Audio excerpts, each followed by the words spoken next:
Hey everybody, this is Jeff from the Great Heights and Barely Controlled Chaos. And we got a lot going on this weekend, so I'm going to share it with you. I want to give you a warning.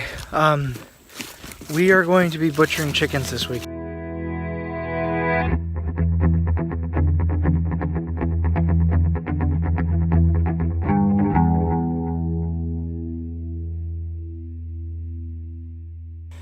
But to begin, unfortunately, one of the poles out of this fence so that we could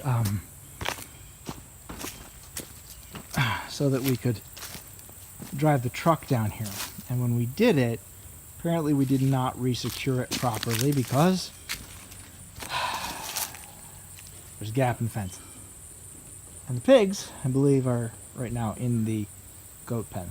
So hopefully we can just catch them pretty quick and bring them back up here. However, we've seen how well we do with the pigs in the past. So I'm gonna go ahead and put this on time lapse and put it up here, and hopefully we'll get some interesting footage. Turns out it's gonna be a little easier than we thought. They're both right here. Choking on my coffee. They're both right here in the goat pen. So I'm just gonna, I've got a couple extra pieces of pig panel that I'm gonna line up right along here. There it is, right along here, and then lead them back into their primary pen here, and we can separate the billy goat out. He's really easy to move around, but we'll get that taken care of real quick.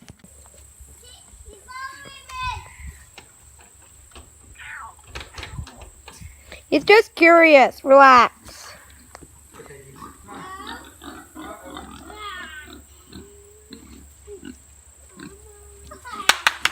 That was easy.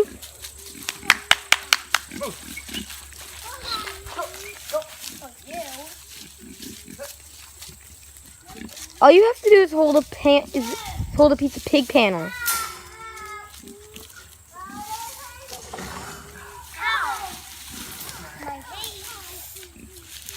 We've recaptured this piggy. All right, so that worked out okay, huh? Yep. Okay. Good piggy. Smile for the camera. Hey, Moshe.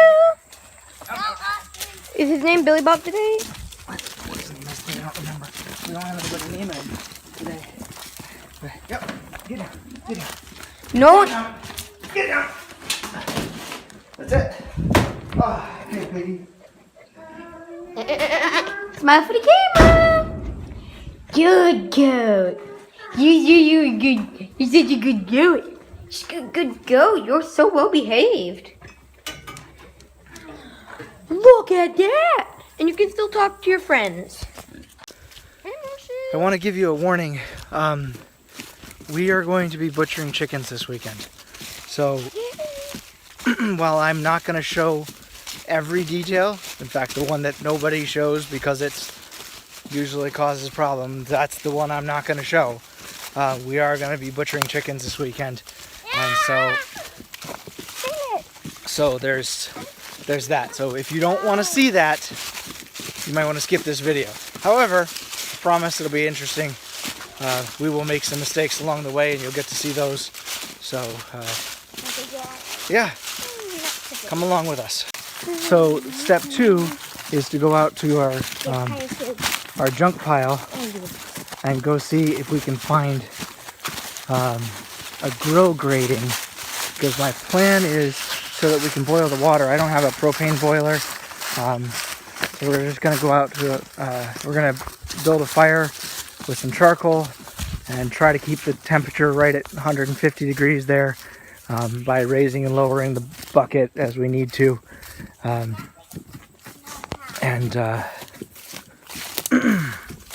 so that we have water to dip it in. But I want to come out here and see if there's a grill grating in the grill that we've got out here. And we got a perfect find. Found exactly what I was looking for. I just wanted to for something to put the charcoal on. I'm going to dig the hole bigger than this, deeper than this, and then set this down in it, and with a little breezeway for the air to get into the charcoal, and put the charcoal on this, and then set the bucket up above this, but this will work perfect for that. So the other thing we have to do this weekend is dispose of the body of the other goat. Digging a hole, just taking it out back and putting it in the woods sounds like a good idea right up until the fact that you realize that we have so many coyotes around here. I do not want to attract any more coyotes because they'll come in and kill some of our livestock and things like that. The other thing is trying to dig a hole here. The soil is super, super rocky, and as we've said before, we just don't have a tractor that can do that kind of stuff. So it would be doing it by hand, and we left a lot of the tools that we would, like our pickaxe and stuff, for some reason got left back at the old house, and so we just don't have the tools to do that. So what we're gonna do is we're gonna go ahead and burn her, like we've done before with other animals. So what we're gonna do is we're just gonna put her on top of that there as kind of a bier, and then put the cardboard on top of that, and then put all this wood on top of that, and hopefully that'll be enough to consume her. If not, we'll have to do something else, but that'll get us a good start.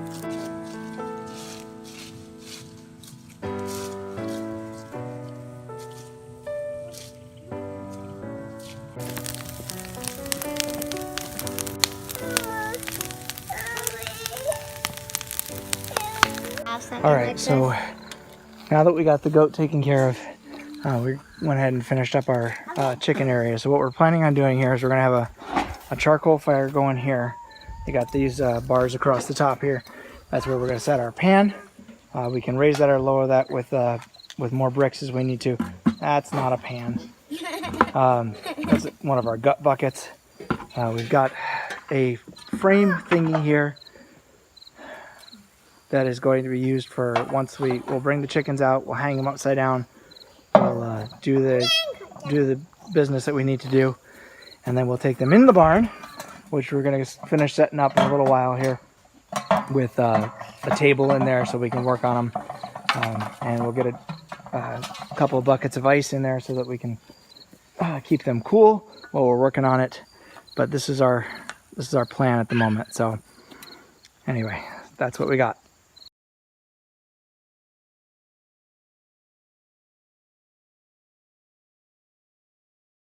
So the way we're doing this is just going out and getting a couple of chickens at a time, bringing them back, stringing them up, go get a couple more until the bar is full, and then we'll start processing the ones we've got, and then we'll move on.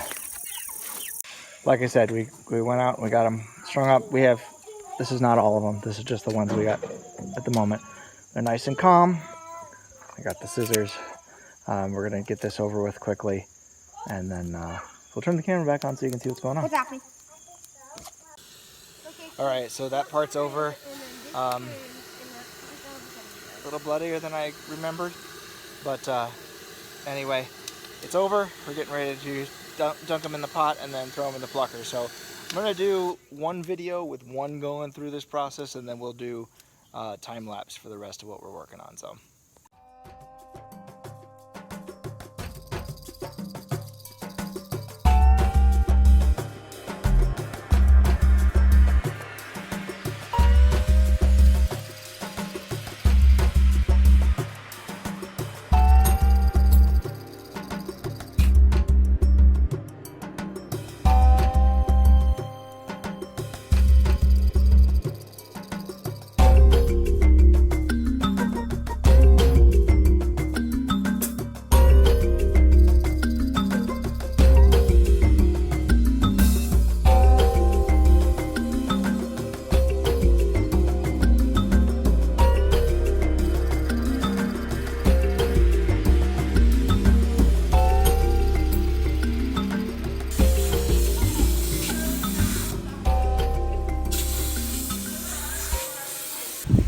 All right, so I'm out here with the little one, and we're with the pigs.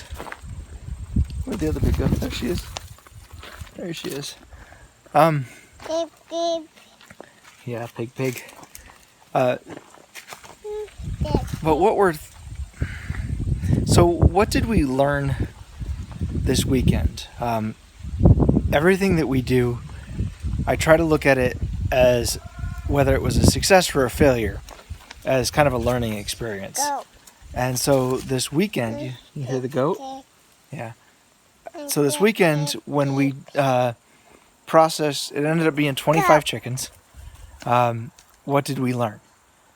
A couple of things. Well, one of them was that while I'd heard water temperature was incredibly important, it is incredibly important. And what ended up happening was we couldn't get the water hot enough, or we'd get it too hot, and we couldn't seem to maintain it.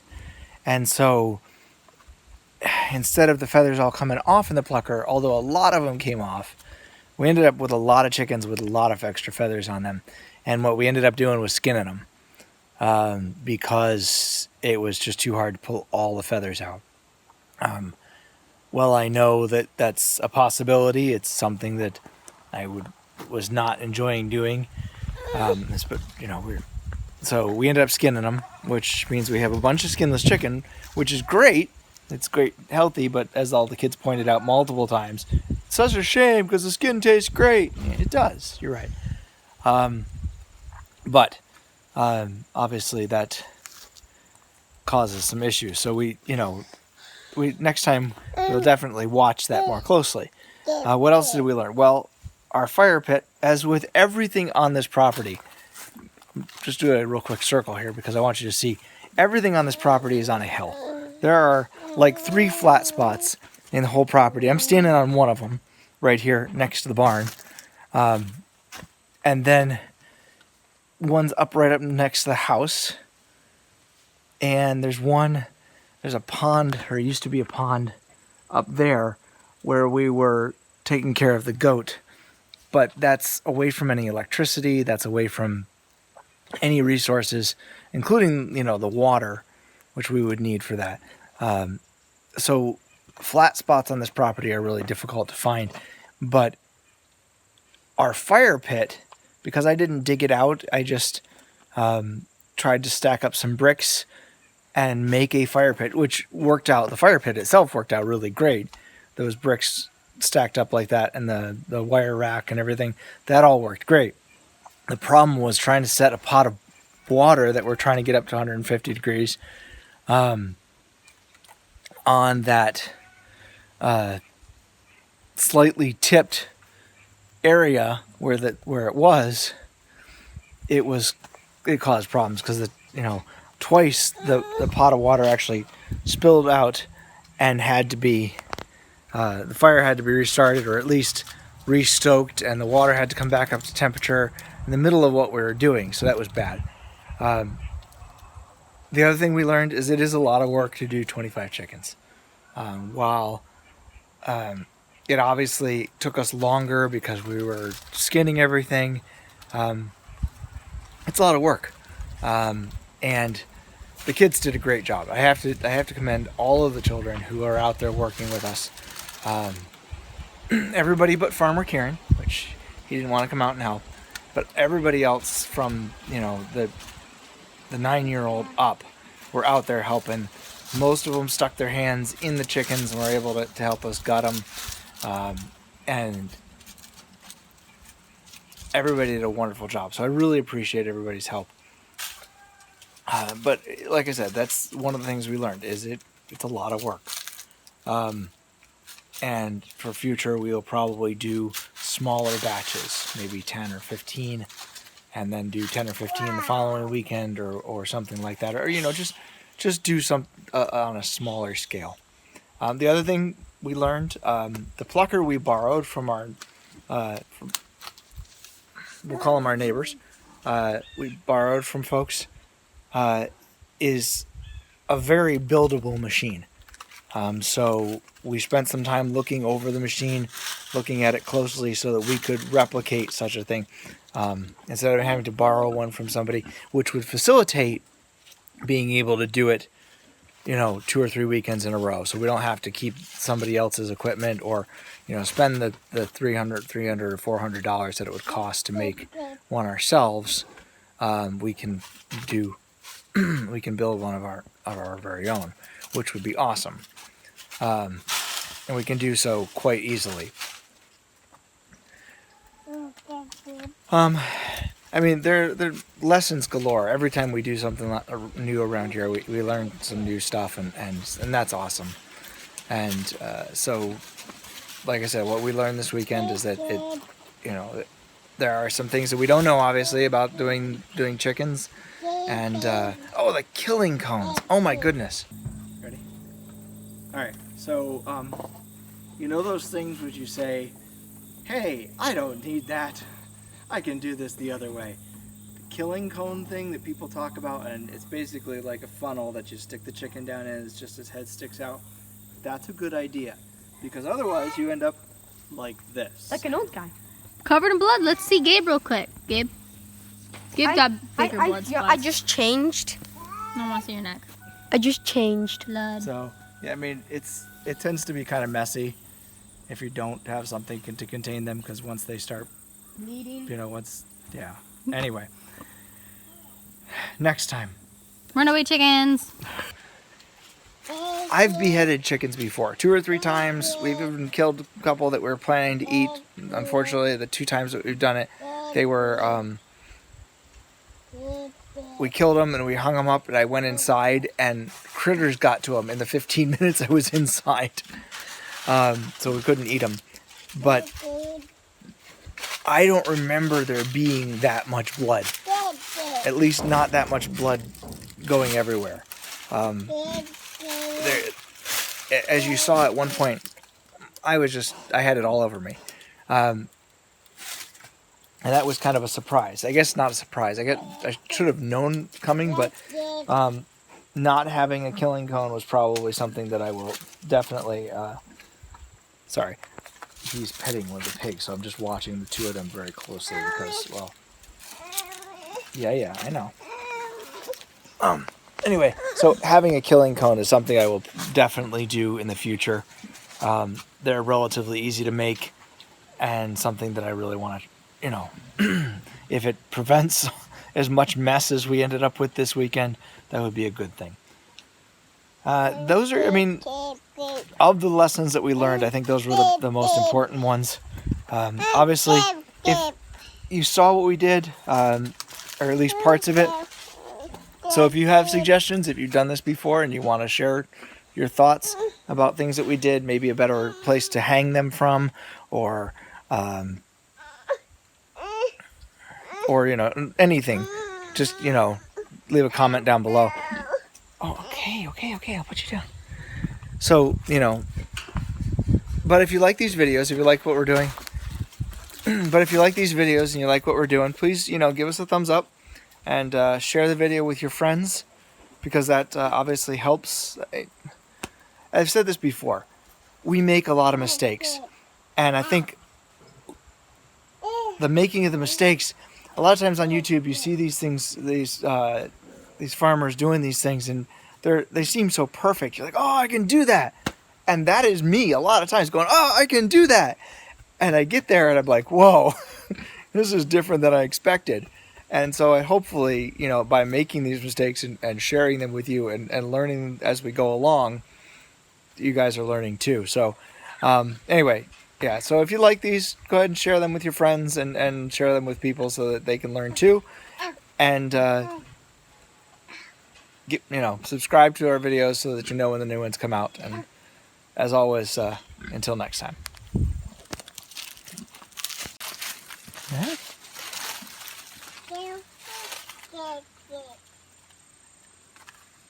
Good.